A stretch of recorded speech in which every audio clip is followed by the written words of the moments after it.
All right. Thank you, everybody, for joining us. I hope your afternoon sessions were amazing. Now we have a little bit more of an amazing time with our lightning talks. First, person that's gonna kick us off. We have Michelle Harmon. She's with the University of Maryland. Followed by Michelle, we'll have Brenda Madrid from University of Wyoming. Harriet Edwards from North Carolina State University, Samantha Price from University of Georgia, and Carrie Ahurst from the University of Kentucky. Michelle, I'm gonna pass it off to you, and let's get the ball rolling. Okay, thank you, Erica. Yes, ma'am.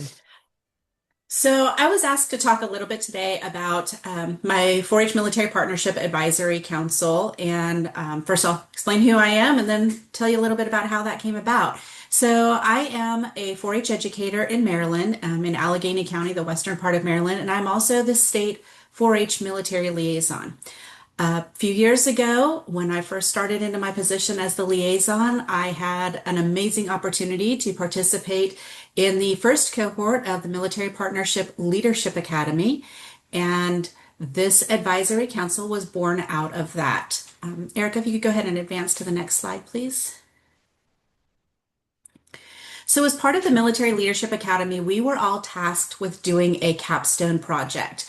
And I was just beginning my stay here in Maryland. I had just got the job, and so I was really struggling to figure out what my capstone was going to be and how I was going to bring military partnership really back to life in Maryland. Maryland had not had a military liaison for several years. Prior to that, though, they did have a very robust military partnership. So I was trying to figure out how I was going to revive that. And one of the things that my predecessor had going while she was here was she did have kind of an advisory council with her military partners. And so I decided to make that my capstone and revive that military advisory council. So what I did is I reached out to all of our military partners in Maryland. That took a little bit of doing. I really leaned heavily on our military specialists for 4-H to try to find out who those POCs would be, to who did I need to get in touch with, who did I need to contact to try to find to invite them to those meetings. So I started out with my list and started emailing everybody. I included our educators in our state who have military bases and installations in their counties or who may have be working with their geographically dispersed military connected youth. So that's how I started with my invitation list and just really started mailing that out and trying to get these meetings together. At this point, we have our meetings roughly quarterly. Sometimes it doesn't quite happen quarterly as life has a tendency to happen. But we are hosting our meetings on Teams. So I do have a wonderful representative from the Navy who has so graciously volunteered to host the meetings because, as many of you know, Zoom and the military government computers sometimes really do not connect very well. So she hosts the meetings on Teams for me, so that way we can get all of our military partners to join.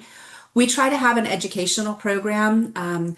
If any of you attended Kelly Bryant's workshop earlier about neurodiverse youth, she has been a speaker for us. She did that program for our military partners. I've had somebody come in and talk about hypersonics. We've had a great response. We've talked a lot about curriculum, but the biggest thing that we talk about is how can we make this partnership work better? I do focus a lot on asking them, what can we do for you? What do you need from us as the 4-H educators in your county? What can we do for you to help make things go easier? And so we've gone back and forth a lot there. And this has only been going for a little less than 2 years. And so we are still growing. But I will say that our attendance each time we have a meeting seems to grow a little bit more. And I get better contact now because I am now on a list. You know, if there is a change, somebody PCSs, there's a little bit of a leadership change. I'm getting the emails because they want to make sure that I have that person on the mailing list. I also use this mailing list then to send out information like about this conference. I made sure to send that out to everybody to please register. Here's an opportunity, register for this.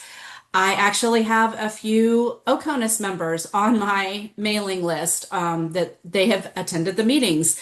And that came about from somebody who was stationed at Joint Base Andrews and then they PCSed overseas, but they still wanted to stay on the mailing list and be getting information. And so I have a contact in Germany on my mailing list here. So it's been a great opportunity to get together with everybody.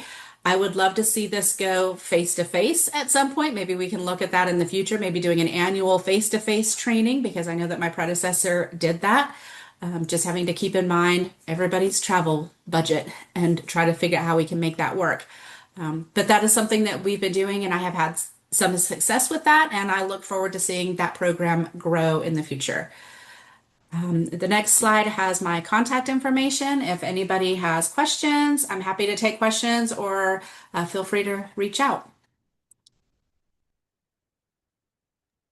Thank you so much, Michelle. Great job. Thank you. Brenda. Yes, hi.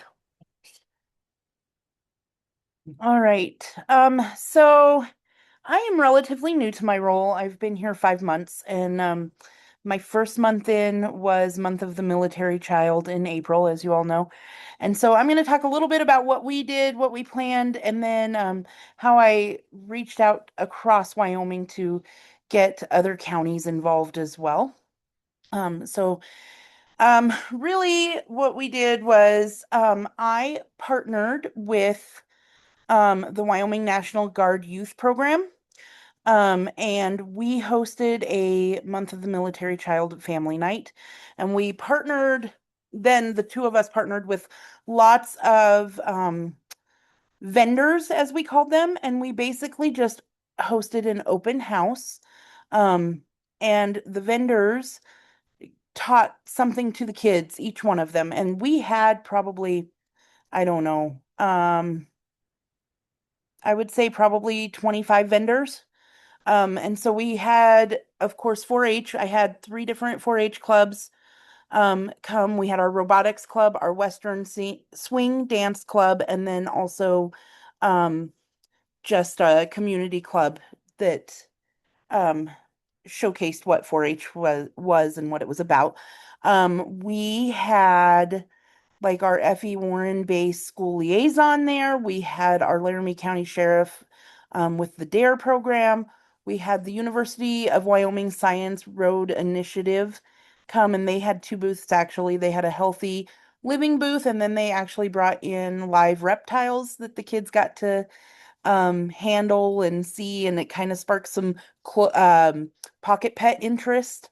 We brought in a Lifeline helicopter and it landed. We had, fire truck, ambulance, all of that. Our local hospital came and kids actually got to like pack wounds and perform CPR on dummies, and that was kind of fun. So yeah, just a lot of different vendors. And then the National Guard Youth Program had awards that they handed out to their team councils. Um, and we just did some like finger food and that kind of stuff for the evening. And then I reached out across Wyoming and asked for clubs to do, or counties and clubs to do a Purple Up Day so that they wore purple um, to support our military youth throughout April. And so then they sent me a picture of their kids and their staff, and I created a collage and sent it out to everybody, just showing how we all support. Um, Really quick, and I mean, my description's really quick and simple. It took a lot to get all those vendors there, but it was great, and it was a great night, fun, huge. And the National Guard Youth Program coordinators already reached out, so we can start planning for next April.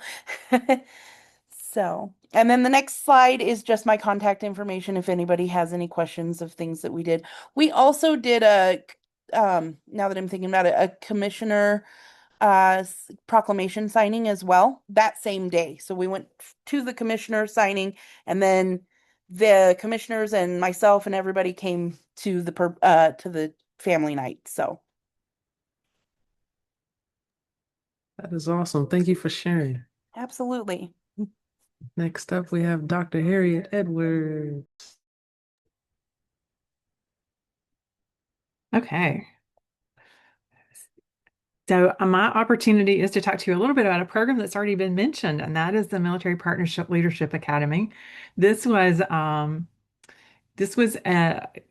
of those opportunities that happened because we sat in a restaurant and tried to envision what could we do to help further the leadership skills and capacities of our military liaisons, and how could we support the program a little better. And so at the end of the night, we literally had a napkin with this idea of, let's do Leadership Academy. Let's do something that really gives them a chance to invest in themselves, because in that kind of mid-career space, there's not a lot of those opportunities. So go ahead, Erica, to the next slide. We based on that conversation, in 2024, we were able to take advantage of SAFAR funding to put together cohort one, and we had several folks here who were a part of cohort one, who are alumni of the program. That first cohort had 16 people, and then cohort two had 8, and then this last cohort had 3. Cohort 3 had 12 rather, and then it is made up of all extension professionals. And so I say that because I know we have a lot of military partners in our audience, and we are trying to figure out funding to make it happen for y'all. So stay tuned. We're going to get another napkin and get in there and do some figuring again. But currently the program is set up so that the first cohort met 4 times through the course of the year in face-to-face meetings at hotels across the country. Locations were chosen based on the capacity for us to go and visit an installation. And so they visited a naval base, they visited an Air Force base, they visited an Army installation. And so they were able to actually be at youth centers, childcare centers, and to engage with folks on site to talk about best practices, to talk about what's working, to get some ideas about what they could do. Michelle mentioned already they each were responsible for either individually or as a part of a group working on a group or a project for the program. And so several things have come out of that. There's some fact sheets that exist now in I think Florida is where one fact sheet is. We've got an outline for how to orient our new liaisons that we're getting ready to implement. We've got Michelle's done great work with her advisory program. So lots of great ideas came from those projects. We've done work with programs like the Hypersonics program up in Indiana. And so opportunities that came about because these state military liaisons invested in themselves. And it is a full year commitment. They have to have approval from their supervisor because it is several days out of the office. There is some travel. There's a commitment to doing some work between meetings. There are several books that they read. So they did some book study work and some Zoom meetings in between. And so there's an opportunity for us, we hope, to continue, assuming that funding comes into place. We know that some of the alumni will tell you that they're able to, they've had the confidence now to write grants and to do things to grow their programs. They've been able to, and this is a program that allowed them to invest in themselves for the first time in many years. And so we're grateful for that. We, again, would love to expand it to offer it to our military partners. We do think that there's value in it. And so we're going to be looking for opportunities to grow it. And we think it would still be a separate offering because the needs would be different, but we're interested in doing that. Projects are being implemented and we are disseminating the resources through the extension system. And so you'll be seeing some of those. And then my email address. And so we're excited. We're hopeful. We're going to cross our fingers that early in 2027, we will be recruiting cohort number 4. So I do invite you to chat with folks. I know Michelle and Philip and Vanessa and Gypsy and Kelly. I'm sure I'm missing people who are a part of one of those cohorts. But you definitely want to be in touch with them. I think I think they'll say positive things about it. I think everybody, oh, Claudia and Megan. Yeah, there's several folks who were a part of those initial cohorts who served as either producers or hosts or workshop presenters or have been engaged in the conference in some way. So I'm gonna stop there. I could go on all afternoon, but I'm gonna stop right there. Thank you. Thank you, Dr. Harriet. All right, up next we have Samantha Price, who I believe was a part of cohort one. Okay. Yeah.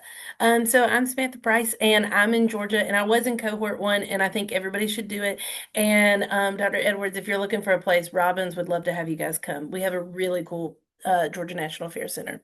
But so I got approached about coming to speak, and when I think about one of my strong relationships with our installation, um, 2 to 3 times a year, I teach a babysitter's curriculum. And so if you want to move to the next slide, Erica.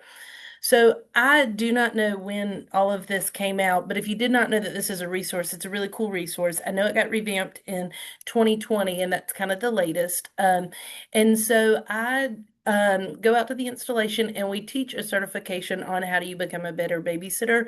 And what's really cool is at the end of the 8-hour course, they get a certificate that your future teens and babysitters can use to help promote themselves. And so, kind of what it looks like is if you can really just Google military partnership babysitter curriculum Kansas State and it pops up, and the manual is roughly 100 and some odd pages long, but it's super engaging, and we have really taken it to really adapt to like what's going on now. And so one of the things that I think about is in like chapter 8, it's all about the business of babysitting. And rather than making flyers, we talk about how can we promote ourselves on social media in an appropriate way to be a babysitter, because it's kind of where we're at in this day and age.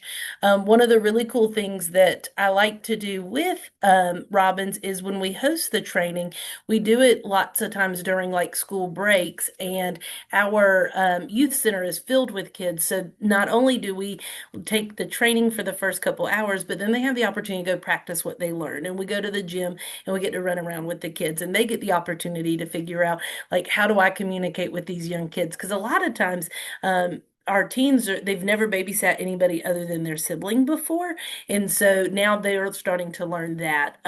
We also get the really cool opportunity to learn how to put a diaper on a baby, and so lots of kids, the very first thing I ask them, like, what do you hope to gain out of this? And some of them have never done a diaper, some of them don't ever know how to feed a child, whether it's an infant or a toddler, and so there's ways to make it a lot of fun, thinking about the age in which you'd be babysitting.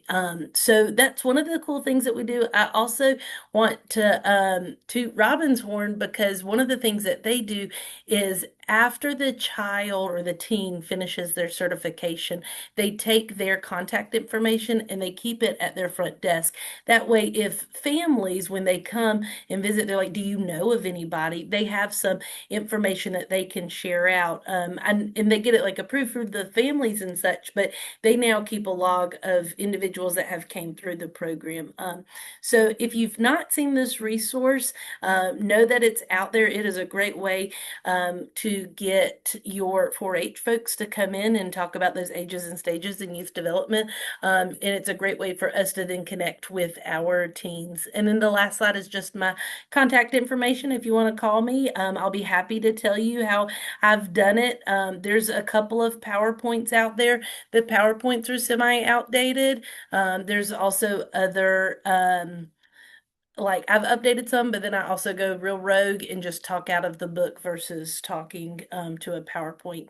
The ages that we start, I think that it really kind of varies by state versus who's allowed to babysit what, right? And so I have had some seventh graders, but I really target it to high school and above. Sometimes we get some eighth graders, but I don't go any lower than seventh. But we do also, like, I throw in that caveat of like, this is the age in which you're allowed to babysit and stay home by yourself. And so there's some caveats when we think about ages, but mostly high school is really who we're targeting. But it's super fun. You should do it. Awesome. Thank you, Sam. And Jenny has added the link to the curriculum in the chat if anyone is interested. Yes. Oh, and I'm sorry, this is so Oh, Sam. Sam also forgot to say, part of the certification in there is a first aid and CPR. And so, while I teach what is written in the first aid piece, Robbins, they actually utilize some of their, folks that work on base, and somebody will come in and teach the CPR training. So not only are your teens walking away with being a certified sitter, they're also certified in CPR. Okay, and now I'm done. beautiful, beautiful, beautiful. All right, thank you so much, Sam. Next we have is Carrie. And Hello there. I hope everybody's doing great this afternoon. I am on to talk a little bit about the Military Teen Adventure Camps, which many of you know as MTAC as the acronym. And I am with the University of Kentucky. I work with Family and Consumer Sciences. And so a lot of my work through the years has been focused on the family as a system. And early on, working with Operation Military Kids and some things, I did some family camps, but I have been able to transfer that into work more recently with MTAC and started about 15 years ago with the idea of bringing the service member parent and their teenage children together to camp and being able to have an experience to help them connect, reconnect, put down the phones, and all of those good things. And it has really been amazing to get to see what has happened over these last 14 years working with MTAC and watching families grow and connect with their children, but also with each other. And so instead of talking to you about it, I thought I would show a short video that we did last year at one of our camps. So I'm going to share my screen and hope that technology will work well with me today.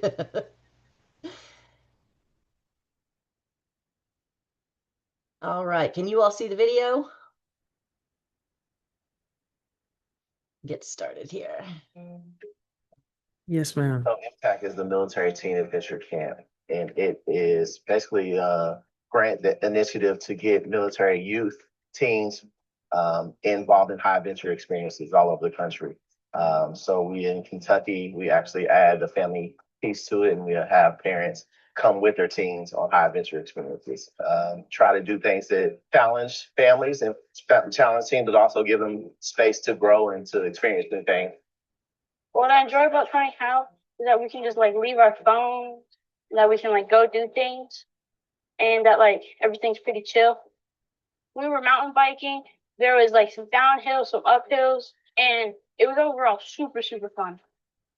It's nice to like let loose and hang out with your parents and kids who will understand you more. Kind of get out and go somewhere that you don't know comfortably and just have fun and let loose. It's been life changing. Some of the communications that we've been able to have while doing some of the activities, the shared experiences, the challenges, it kind of gives us a way to have conversations. The purpose of having the families together, it's exactly what the military families need.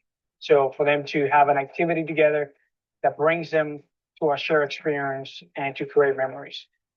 It's very rare for us in the military when we have larger families to just focus on the teens in our family, because I'm from 10 to 19 as well, and to just be able to kind of spend time with my two teenagers that are, going through a pivotal part of their life and have moved a lot of times where, all the kind of variances and challenges that military kids have, to be able to spend some focused time with them is just amazing. And to do it in such a gorgeous environment, I can't count how many PhDs are out here, like folks that just are really dialed into how this is supposed to work and do it well and really intend on a absolutely positive outcome out of it. It's just amazing, the folks that I've been able to talk to that are here from the University of Kentucky running it.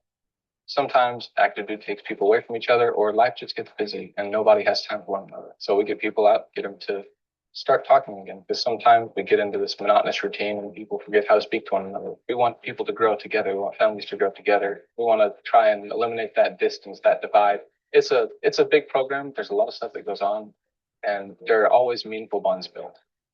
So we believe we are advancing to college. We get to Tout UK. We talk about it everywhere we go. We're branded. We love, and this is also not just a recruitment tool, but we get to introduce people to the university itself. And the college and the great work that we do here. And we hope families are connected and stay connected.